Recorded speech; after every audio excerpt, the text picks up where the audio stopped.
Let's also now talk about the very many people who are battling addiction in the country. And we have the NACADA, National Authority for the Campaign Against Alcohol and Drug Abuse. That's the full name of NACADA. And then you also have the Ministry of Interior and government efforts all the time at addressing alcohol and alcohol abuse and substance abuse. But then do they talk about those who are already addicted? What kind of support are they getting, and is it sufficient? Boniface Ndirangu is a fixer. He says, you know what, when it comes to issues of addiction and just dealing with rehabilitation, I'm a fixer on that side. He's our guest. Boniface, good morning. Morning, Eric, and thanks for having me. Karibu sana. Karibu sana. Nice to meet you. And Waboy, nice to see you. Nice to see you. Thank you. Karibu sana. Karibu, Waboy is going to give you the day's quote. Yes. Okay.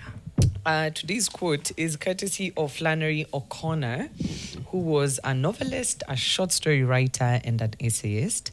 And the quote says, "The truth does not change according to our ability to stomach it." The truth does not change according to our ability to stomach it. How does that speak to you this morning? I think I'm just going to speak that today. Whether we stomach it or not, shauri yenu. Mukimeza, mukitema, shauri yenu. Let's start with your own journey into what brought you into the journey of dealing with addiction and rehabilitation.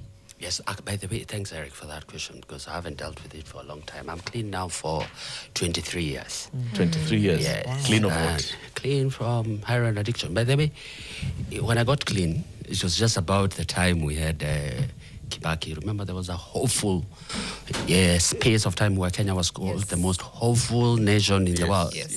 Yes, I saw these guys celebrate Kibaki's win. Like the whole country came together. And that time things were really bad. I used to live in the streets of Nairobi. I mean, I used to sleep in these corridors of Tao. I was a heroin addict. I had been chased away from home. My wife had left. My school friends, I was coming them here and there, borrowing from Tao. Then all of a sudden I could tell these guys were so happy. I had even gone to scam people from that from the sweating in. Fortunately, I was not. Yes, and they were good. They were very friendly during that period. And something in me told me, if Kenya can change, I can too. And since then, three weeks later, I got my first day clean, 2003. And since then, I've been clean. And I really try to help a lot of people get the same. And for us, because we were a very little recovery community in Alcoholic Anonymous, Narcotics Anonymous meetings, I started taking people for those meetings. Yeah. And when I took them to the meetings, the sad part was after, because now I was staying at home and clean. I didn't have anywhere to take them. I would leave them in Tower and tell them, there's another meeting tomorrow. Let me come for you. When I come, the guy's not there. Yeah? So I started thinking of starting a space and a house, and started, as my recovery progressed, I started reading about it more, because fortunately I had been to school. There's a lot of literature about addictions and recovery. And that is when it really occurred to me that this is something I enjoy doing, just uplifting people, changing lives, supporting people change, and being with them through the process. It is not like a one thing happens all of a sudden. Yes, it is a process. And so we have built a community now, 23 years down the line. Next week, I used to go for meetings. We had only 4. Next week, we have an East African convention in Mombasa. Yeah, people in recovery go quiet. We're anonymous. We don't speak about it, but we support one another. We help each other through a value system. That's probably unknown to those politicians you're talking about. A value system that reparts us, gives us meaning out of life, and gives us a purpose to live and a new way of life. And all over the world, this is a system that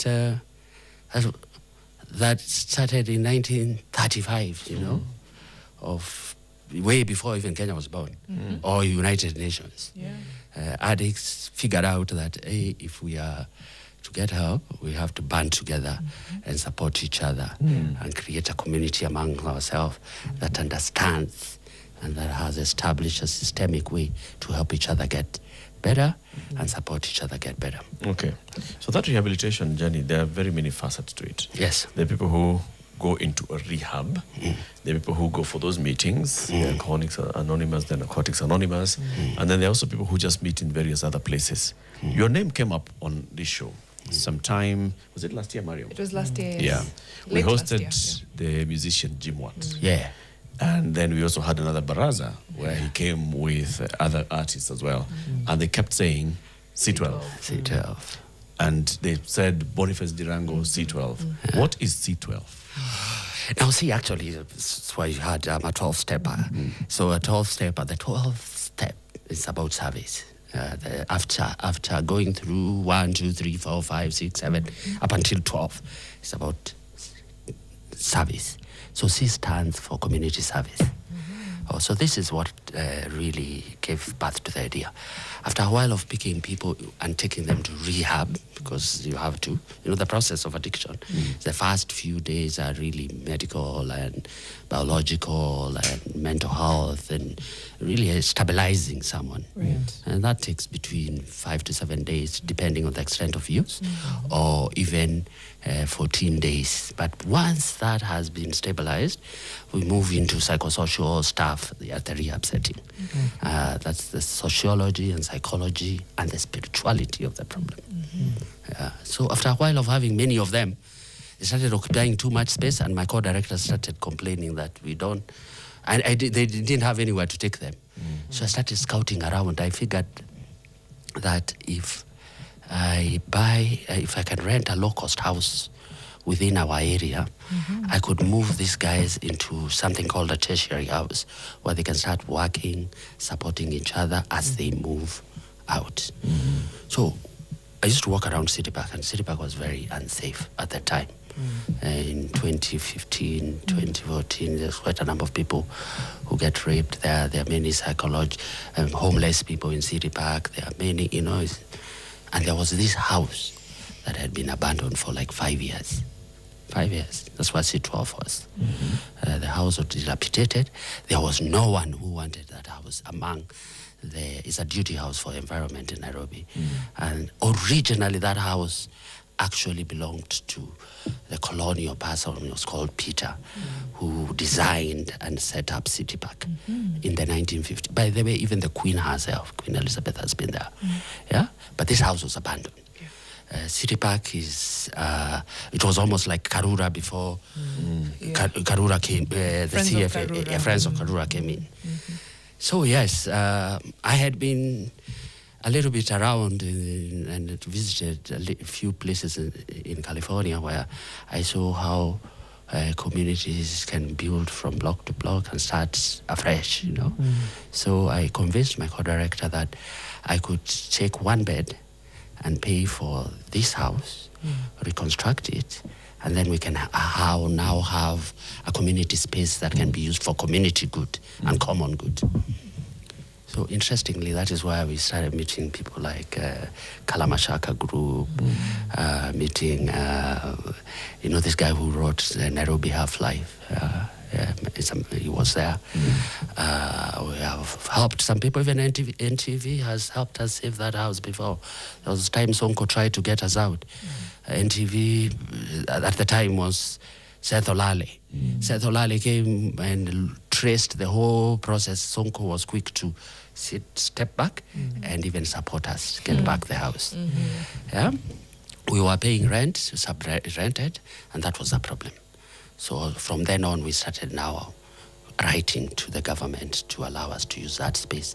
After constructing it for about 2.4 million, after building a community around certain key issues. One, family support systems. If you have an alcohol, drug problem, addiction, mental health issue, we have partnered with a group called Kamili that provide mental health services for free. We have a bunch of creatives that can sing. We had developed a studio there, and a creative artist group. We had an environmental group that actually cleans up the graves. We digitized all the graves at City Park.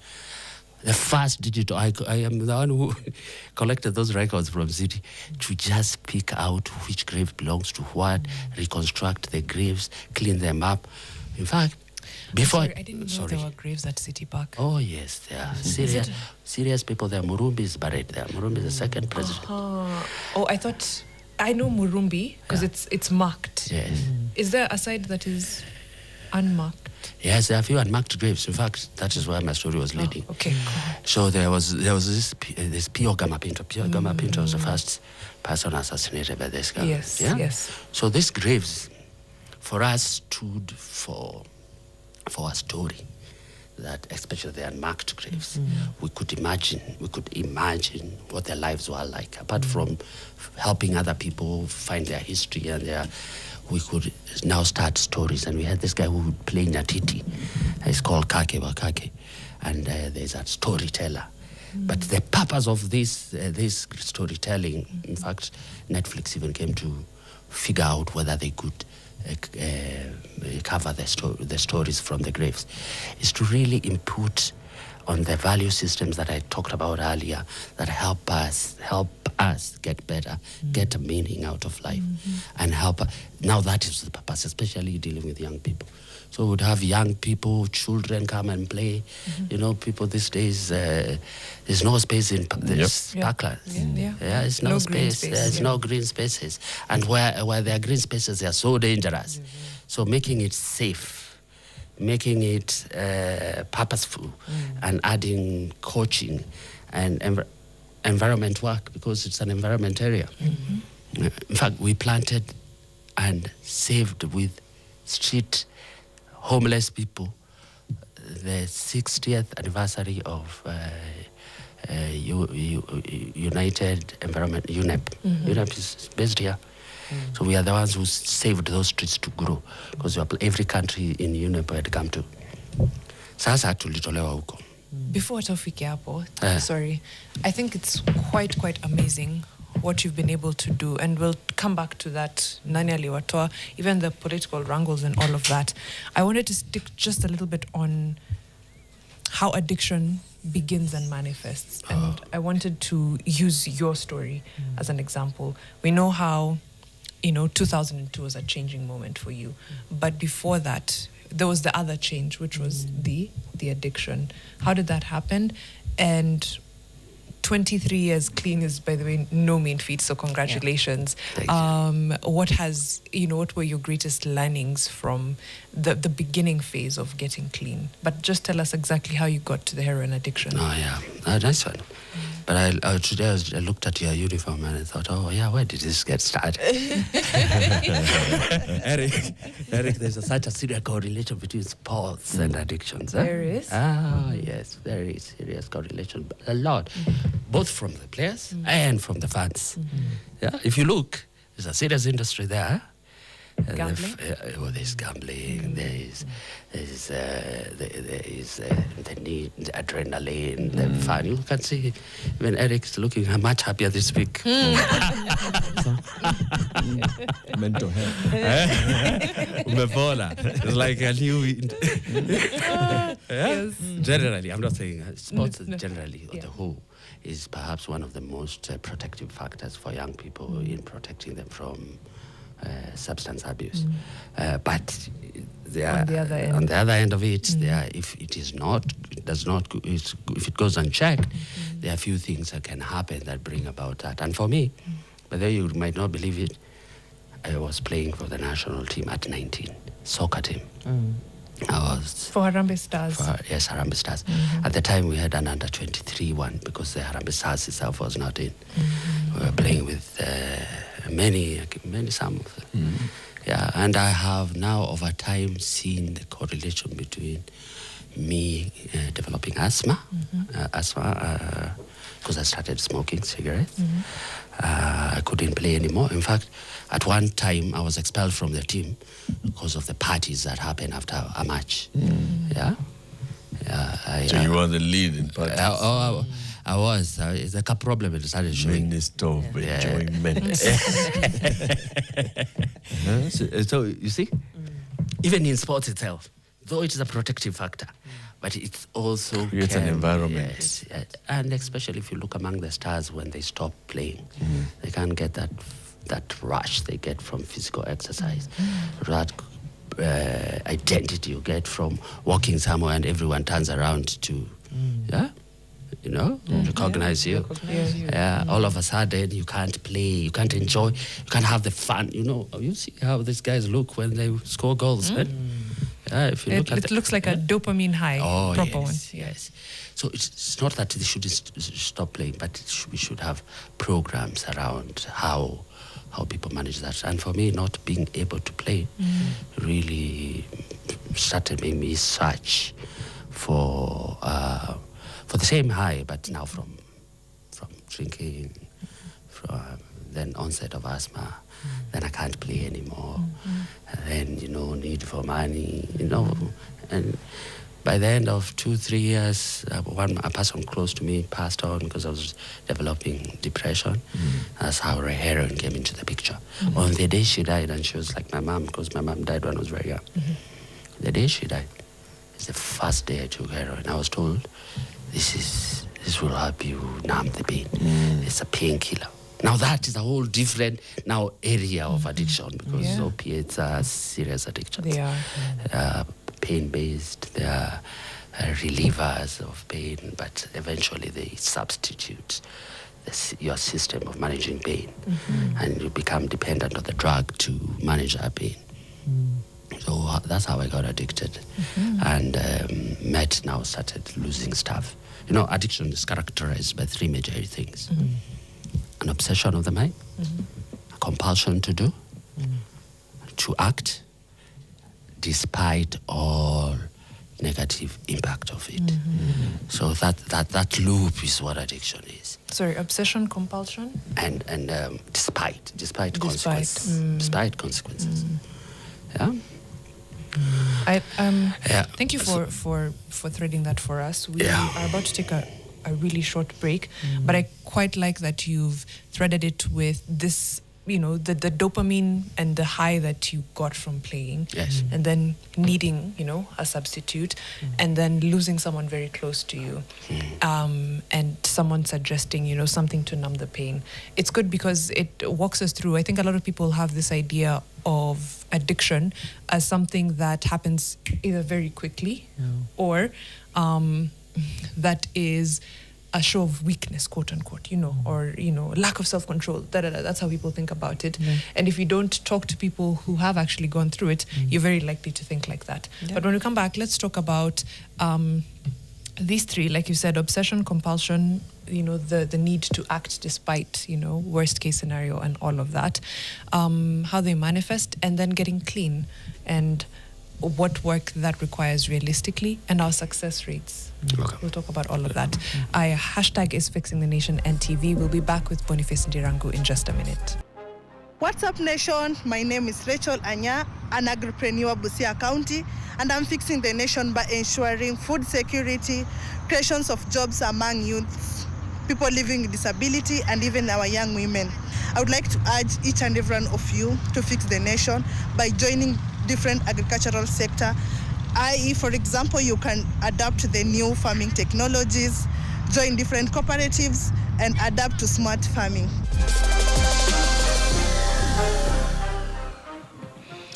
Thank you so much, Rachel. That's a wonderful What's Up Nation video. Alafu, I wanted to know, cash crop ya Busia ni gani? I'm wondering, what do we grow in Busia? But I love the work you're doing as an agripreneur. And of course, you've mentioned exactly who you're targeting with this: young people, young women, persons with disabilities, everybody, the person who are not getting opportunities as much as they should be. And it's wonderful that you're making sure that they're at the front line of your biashara. Send us your What's Up Nation video. Sasa siongei na Rachel. Sasa naongea na we. Na wewe.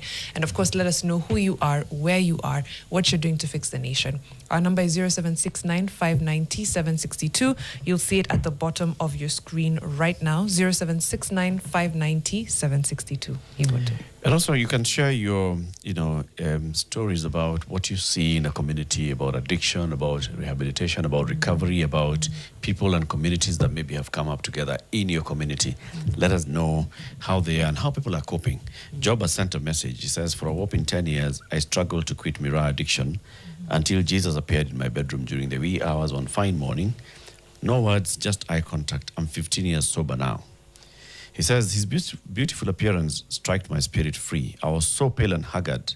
Guys, that's why I'm always fond of appreciating beauty and appearance. He's the one who keeps sending us messages of how good you're looking every morning. Yeah. He says, substance addiction is very strong, but God is stronger.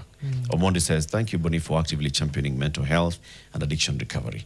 Keep sending your comments. And it's so nice to hear, to know the why behind Job's message. I mean, we Yeah. always say thank you, Yeah. and it's lovely to hear. To know the why, Yeah. that's It beautiful. even makes it just a bit more special. Right? Yeah. I don't know. Indeed. Deep appreciation for that.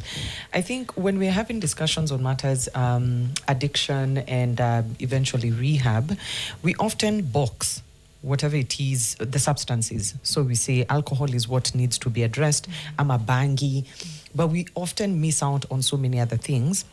So in terms of circumstances and prevalence of the use of these things, NACADA reports most commonly abused substances is alcohol, of course, cannabis, prescription drugs like tramadol, diazepam. Then we have heroin and increasingly synthetic drugs. And the numbers being reported is around over 1.3 million who actively require rehab in Kenya. And the stats also drill down to the cost of rehab, which is around 50 billion annually, and we'll get to the cost. But I wanted to ask, in terms of the person that shows up, the journey of someone showing up at a rehab door and saying, I need help, what do you encounter? Who are the people that bring them? Mtu jileta ye mwenyewe, ama they're brought by family? At what point does someone clock, enyewe I need rehab? Thank you. Yeah, by the way, you know that the disease of addiction is a disease of denial. The number one thing. That number one thing. It's the only disease that you have that it tells you to say, I don't have it. Ni kama wale wanasemaga wako Mathare wanasema misi wazimu. Hapo sasa ndio utaingizwa ndani. So denial and addiction is, and denial is really a deep psychological thing where we try to block our mind to live with ourselves and to continue with our habit. Yeah. So most of the calls I get usually from families, loved ones, sisters. Sisters are really, brothers forget to celebrate their sisters. But personally, I think we should have a sisters' day in this world. Right. Yeah, they... Mi nilikuwa nalipwa kuoga na my sisters. Kuoga tusituaibishe huko nje. Vai nguo, mmoja anapiga pasi, mwingine anipikia chai. Nikishapata chapaa, hata hiyo chai sitakunywa. I'm out. Yes, and mothers, of course, and the stats are damning. But I have seen them firsthand. Yeah, recently I went to pick somebody in those vitongojis of Nakuru. Now those are like the previous vitongojis of Nairobi before affordable housing. Yeah. So I met these people and I can see the problem. I have a trained eye on addiction, so I can see through the people walking around. We have a serious problem. We need to identify those people by name, not by numbers. Yeah. There was a time I was that statistic. Look at me now. Yeah, now I'm a solutions provider. I'm a fixer. You are. Yeah. Yeah. So it's not by numbers, it's by name. We should know them the way we know the people who died in June 25th, or the way we know. We should know them, and they have the capacity.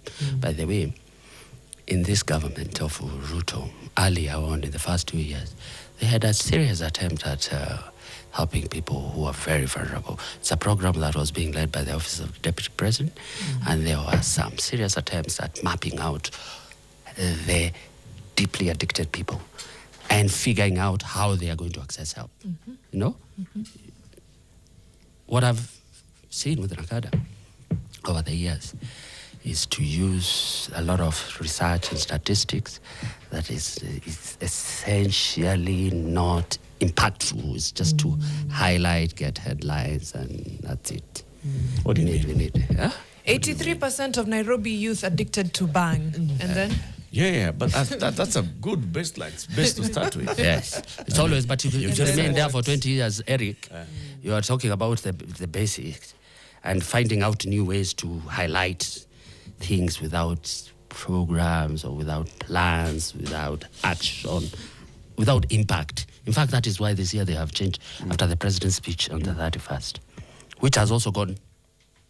Yeah? It went quiet, actually. It went quiet. We talked about it here. Yeah. The president's New Year speech was powerful. We are going to deal with addiction and stuff like that. And I think he means it when he talks about that. But I've been around him. I was even for the meeting on the 7th with all the top people, and he asked me to say something. But when you're surrounded by guns and serious, you find it difficult to critique.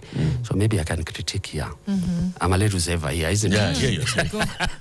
You're very safe. You're protected by the people. Mr. President. Yeah. Yes, Mr. President, you know about addictions better than a lot of the people you have hired to work for you. I think you are familiar with the problem. I have brought a professor of addictions who helped more than 55 countries to you. So you're familiar that addiction is not necessarily how it's being handled by NACADA. I think you know that. Only problem is that he has allowed other people to, appointing your own pastor to lead NACADA. The church has always been there since time immemorial. The church from the days of Jesus, the addiction problem has continuously progressed. Governments have been there and armies have been there. The Ministry of Interior runs police stations, runs prisons. They can't even control alcohol and drug abuse within their own compounds, among themselves. How seriously, how do you expect them to be the leader of solutions around addictions? I have met police officers, junior police officers that really struggle with addictions. And if you look, these days even people prefer not to take anyone to jail because jail is where you'll find it. It's a trade. It is a tool of trade for the junior officers and for the people who run the prisons. In 1994, narcotics and psychotropic drugs was set up with a rehabilitation fund component of it. I have highlighted this to the president. I have highlighted this to the minister. I've even spoken to Monica Juma about it. She's now the UNODC person. Rehabilitation fund. Where does the money go for all those people? All those people. The other day we had somebody had been. Finish your address. What do you want the president to do differently? What we want, set up that rehabilitation fund. That rehabilitation fund has a component on how opiate addictions, that's opiate. Separating opiate addictions from alcohol abuse is a whole different ballgame. So opiate addictions must be dealt with according to the narcotics and psychotropic drugs. And the rehabilitation fund of the narcotics and psychotropic drugs, page 30, page 31, page 32, is very clear on how to deal with addictions using the court process, using law enforcement, and funding rehabilitation for people who are really genuinely addicted and cannot get themselves out without government intervention. Boniface, Yes. does the law establish a rehabilitation fund? Yes, it does. Very clear. Has it been operationalized? Never. And you know why, Eric? I don't know why. Let me tell you. I can't even imagine. Let me tell you. That money disappears among them. There is a lot of properties of people like Akasha, drug dealers who are followed by Interpol, who buy things here and then they run away. You will see those homes. I live in Diani. I see a lot of places where these resources were meant for back into addiction treatment, through the court process. So the source of the rehabilitation fund, among others, is money recovered from... Yes, asset recovery. Asset recovery from drug busts, trafficking. Yes. Goes That's into one. this kitty. Yes. That's one. Yes. Second? An introduction of a percentage tax on products that are psychoactive that goes to treatment would be an awesome addition to this.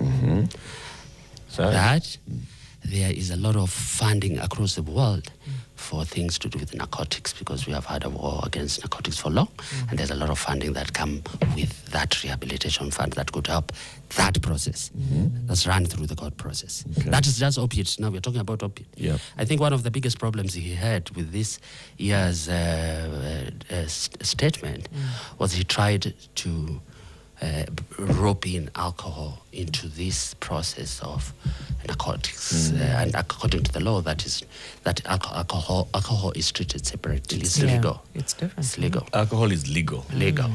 So The narcotics are illegal. yes. Well, his speech really roped in alcohol to this process of the Narcotics Psychotropic Drugs Act, and somehow legally there are many people within who are interested parties, because these resources are what they aim at. Is if it wanagawanaga.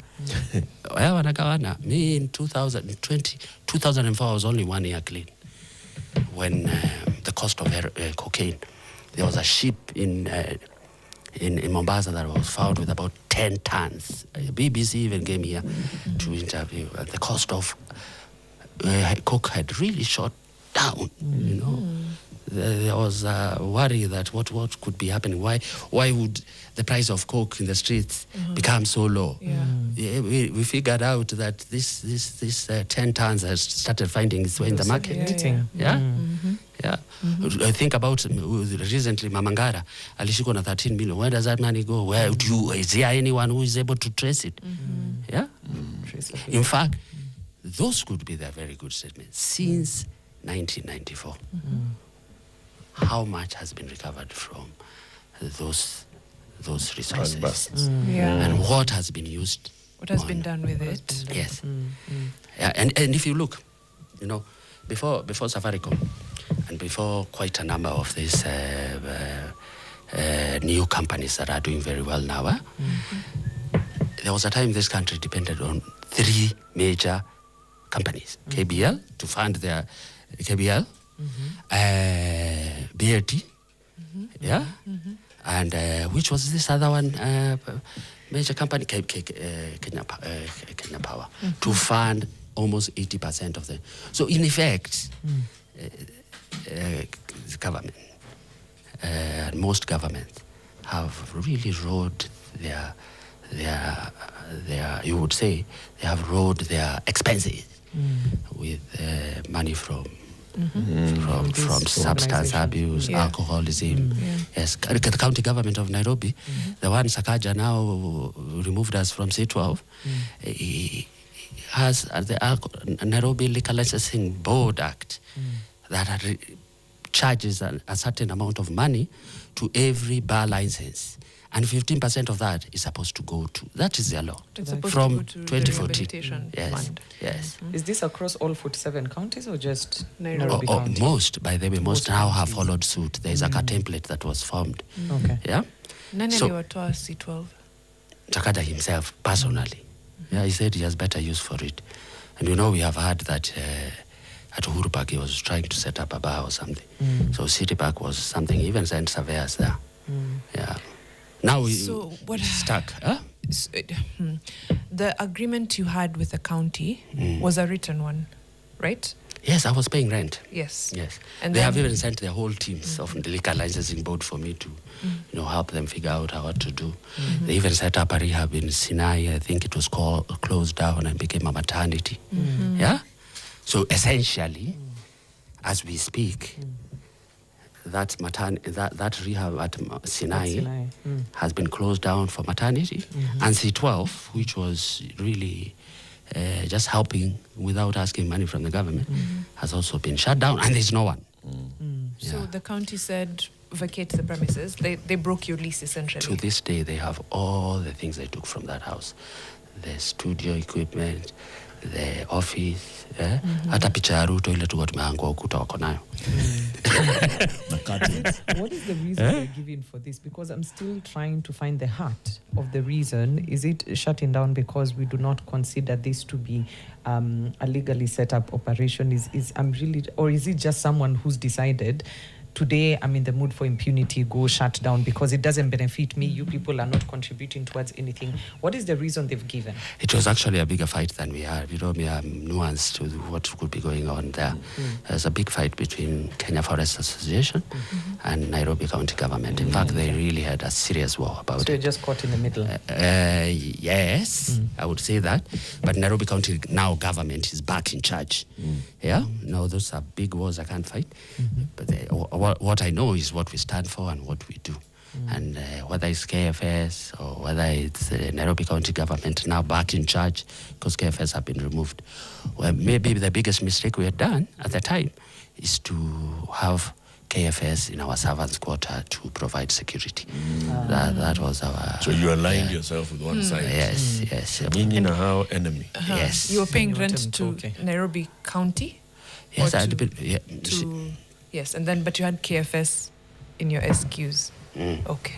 Yeah, no, Nairobi County. You can't, you see, when Sonko removed us, he wanted to give us the place back, but he was removed before then. Huh? We used to pay, we were sub-rented. Now, sub-renting is illegal. Yeah? I used to pay 5 times more the cost that guy was paying. Yeah? That guy is still working for Nairobi County government. Yeah? So that was an issue. And Sakaja knew about it because in 2022, Sakaja was a guest of honor in that place as when we were hosting community, these community volunteers. 500 of them. So that is how C12, just came to an end. Now there's no one there. The things that we built are falling down. The gazebo's gone down. And that's really sad. That's poor. Yeah. And so what happens since you shut down C12? I'm curious about the people that were benefiting from this program because it did shut down when you were still operational. Where are they now? Were you able to feed them into other rehab centers, or was it a case of this unfortunately has come to an end, therefore we have nowhere else to take you? One of them is a thespian. No? I took him to Diani. We have a center in Diani that has also had some issues. We had taken in about 65 addicts, drug addicts, in our Diani center. I just closed it down this week. Yesterday, actually, I was handing over that house back. Now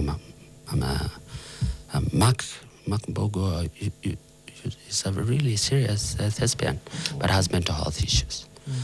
Now he's the only one I have to deal with because that house also in Diani, we hosted 65 addicts from the government. To this day, we have not been paid.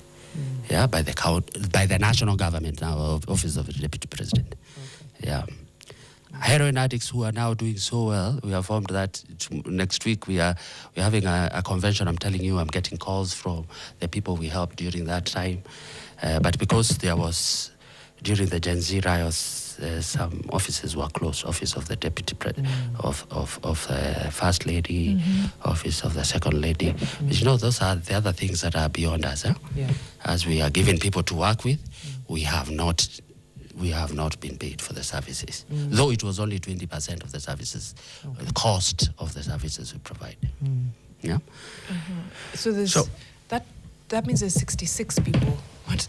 You've talked about the one. Yes. There's 65 others in Mombasa. If you shut down yesterday, where do they go as well? Oh, they left in November 13th. November 13th when we had to really kind of close it down. We are renovating it. Now we are handing it back to the owner. Sadly so, but the majority of the other people are doing well. I can count about 22 who are still clean and sober, and we are meeting next week somewhere. They go for AA meetings, some are out of the country. And these are down like me, like I was, heroin addicts of Mombasa for like 20, 30 years. Wow. Yeah? Wow. Some comment here. No. The Slate says, I struggled with alcohol for 16 years, now 4 years, 11 months, 20 days sober, and I founded Tumaini Action CBO, where I help struggling alcoholics. And it continues to say, recovery needs unmatched resilience. I'm glad to walk the journey with other struggling alcoholics in my community. Still, Mike the one says, I was bound by Muguka for almost 5 years, but on March 9th, 2019, I decided, with all due respect, enough is enough. I've never been so proud of myself like this. Personally, any drug-free life is awesome. Many people talking about that and talking about, now even we are getting a lot more into weed. Peter Ndirangu is saying, actually now cannabis use, Especially among young girls. especially among, that's what he's saying, among the young ladies, is rising. Yes. Is it a thing of concern for you? Yeah. Weed is there's a serious correlation between mental health issues and weed. Bang. Yeah, very, very serious. Now, if you noticed, Nini nafanya mademo vute bangi? Ni nini? Ni lifestyle, ni peer pressure, ni nini? One, I think, to be honest, around the world there's a major campaign since 2016 after the United Nations General Assembly on drugs. The strategy shifted from blocking people from using substances, because if you block them from weed, they'll combine grass with something and another thing, and they'll make something that can get them high, So hiyo mambo ya kuban vitu inafaishe, yani hata kwanza kuban weed, it's just not clever. Ken Okoth, before he died, Ken Okoth, Yes, the MP. he was an MP for Kibra. He had really developed a good program around how we could, just join. Legalize it. Yes, legalize, not necessarily decriminalize it. Yeah. I mean, how much do we waste on people at Meshiko na bangi? It's nonsense, to be honest. It's way past, I don't know where. I mean, people smoke pot for some people to treat themselves. Yeah? Yeah. It's a medicine. Yeah. So then is the conversation, and I think Ken Okoth really did try to have that conversation very soberly. Then the conversation, and I think for most places, the conversation starts around medical marijuana before recreational. Yes. And Yes. then moves. That's for sure. This balance is so nuanced that the people who are in charge at Nakada to manage can't get it. It is that deep understanding of, okay, if we legalize, how much is what is medical? Is there a prescription to it? Can we allow them to use? Because they are treating themselves. Yeah, they are treating themselves. There's some people, Eric, I'm sure you must know people in this world who have smoked pot and they're okay. They're okay. Yeah. But they look okay. Weed is Or medicine. they could look okay. It's natural. that's the other. Yeah, it's not everyone. At alcohol. Alcohol, majority of the people who drink alcohol are fine with it. Yeah, a lot. It's only a number of us who are not. Just like we were speaking about, there was something you had raised. We are saying it is not everyone who has an alcohol drug problem. How in sports, if you remember, sports is good. Yeah. Sports is a preventive measure. Yet within that sport, there are some people who can also be. Yes. So how do we deal with it? How do we deal with the people who have a problem? The problem is not the substance.